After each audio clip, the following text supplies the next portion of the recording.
Hello, in front of me I've got XGODY H10 Plus Smart TV box. In this video I'll show you how to change wallpaper on the home page.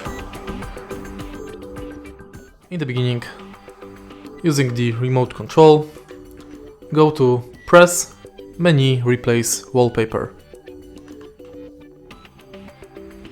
Now you can select new wallpaper from the list, or you can add wallpapers.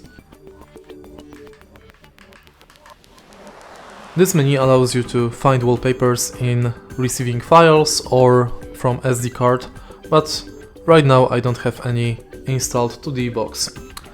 Simply select new wallpaper, press OK button on the remote control, and it's done.